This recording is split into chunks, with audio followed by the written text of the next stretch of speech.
बिस्मिल्लाहिर्रहमानिर्रहीम। स्टूडेंट्स, अब इस चैप्टर की जो थ्योरी है वो कंप्लीट हो गई है। अब हम इसके जो प्रॉब्लम्स हैं उनको जो है वो डिस्कस करेंगे, जिसमें सबसे पहला हमारा प्रॉब्लम ये है जो कि रेगुलर रिप्रेजेंटेशंस के से रिलेटेड है।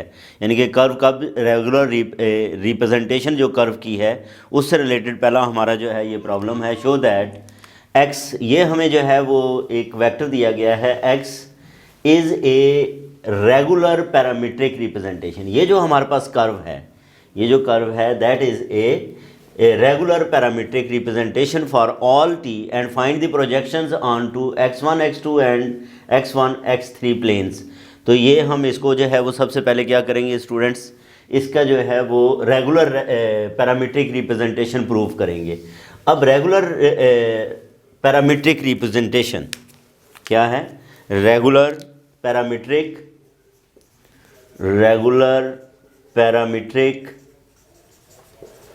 रिप्रेजेंटेशन,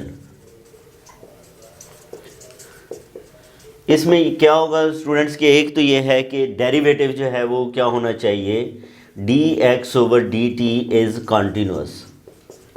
एक हमने ये प्रूव करना है कि इसका फर्स्ट ऑर्डर डेरिवेटिव क्या है, कॉन्टिन्यूस है। और दूसरी जो बात हमने प्रूव करनी है वो ये है कि डेरिवेटिव का मैग्नीट्यूड जो है वो that is not equal to zero. तो रेगुलर पैरामीट्रिक रिप्रेजेंटेशन के लिए स्टूडेंट्स हमने ये दो चीज़ें जो है वो प्रूव करनी है।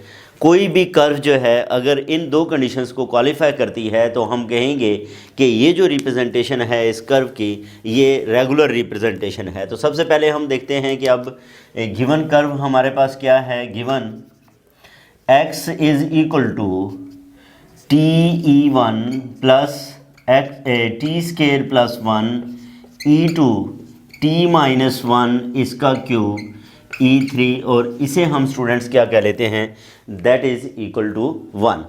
अब हमने क्या करना है, इसका डेरिवेटिव लेना है विद रिस्पेक्ट टू t, यानी कि इसको dx/dt x को t के हवाले से डिफरेंशिएट कर लेना है। इसका डेरिवेटिव लें, t का डेरिवेटिव जो है वो क्या आएगा 1, ये E1, इसका डेरिवेटिव 2t E2, और ये क्या आएगा 3t-1 स्क्वायर E3 आ जाएगा। यानी कि ये हमारे पास dx/dt is equal to E1 plus 2t E square plus 3t-1 square E3 ये आ गया।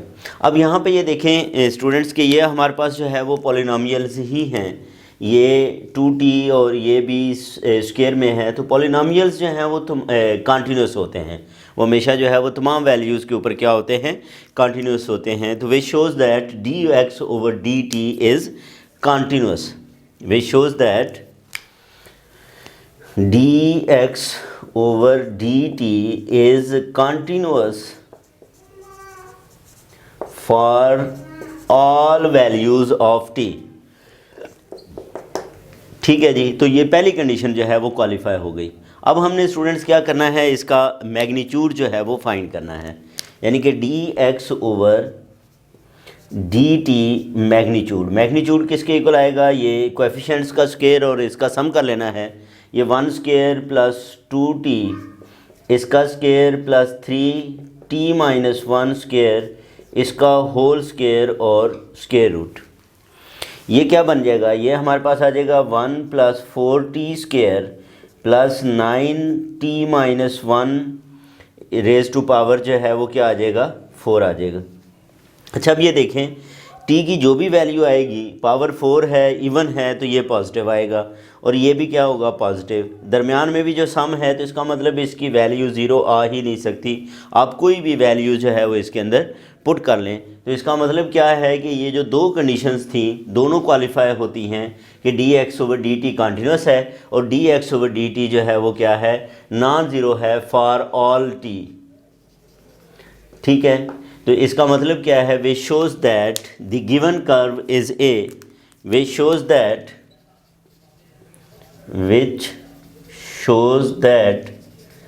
The given curve is a regular parametric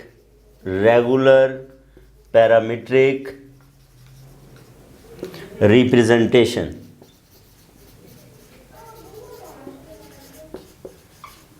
ठीक है जी, ये क्या है, ये हमारे पास रेगुलर पैरामीट्रिक रिप्रेजेंटेशन है।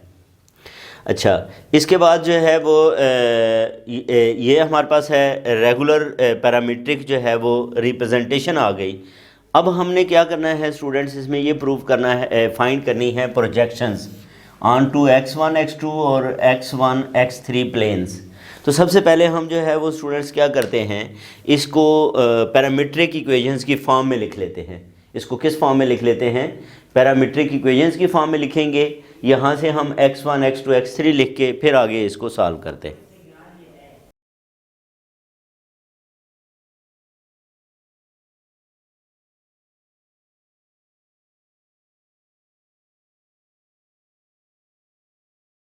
हम क्या करते हैं यहाँ पे अगर इसका कंपैरिजन करें, x इज़ इक्वल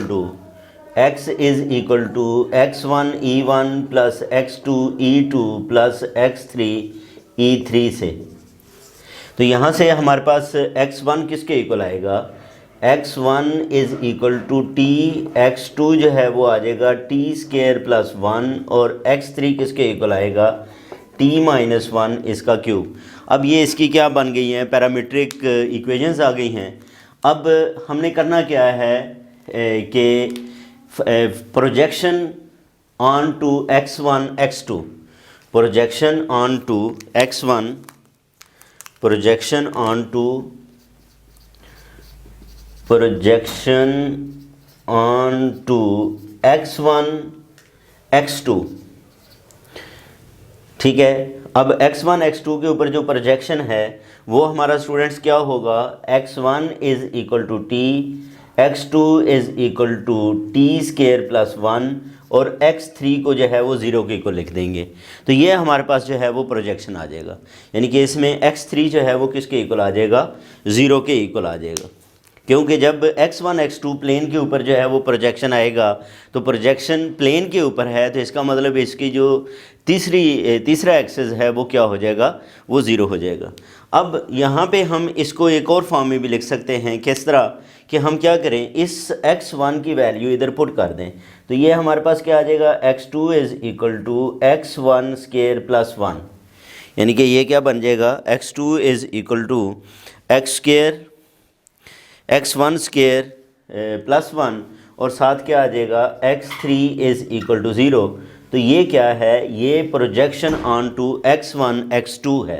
ये क्या है, projection on to x1 x2 है। अब हमने क्या करना है स्टूडेंट्स, प्रोजेक्शन ऑन टू करना है x1 x3। हमने क्या करना है, projection on to, projection on to x1 x3, x1 x3 के ऊपर जो है वो प्रोजेक्शन की अब हमने बात करनी है। तो इसमें इसका मतलब ये है x2 0 होगा, हम क्या लिखेंगे, x1 is equal to t, x2 अब जो है वो किसके इक्वल आ जाएगा, 0 के, x3 किसके इक्वल है, t माइनस 1 इसका क्यूब, t माइनस 1 इसका क्यूब आ जाएगा। और फिर हम क्या करते हैं, इस t की वैल्यू जो है वो उधर रिप्लेस कर देते हैं। हम क्या करते हैं, t की वैल्यू इधर रिप्लेस कर देते हैं। ये t की वैल्यू इधर पुट करें तो x3 किसके इक्वल आ जाएगा, ये t पुट करें तो ये x1 माइनस 1 इसका क्यूब और साथ x2 इज़ इक्वल टू 0, ये हमारे पास प्रोजेक्शन आ जाएगा।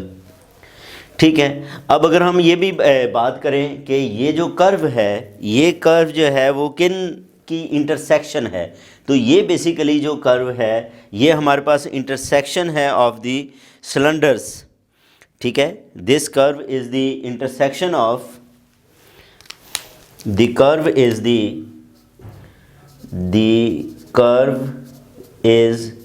The intersection of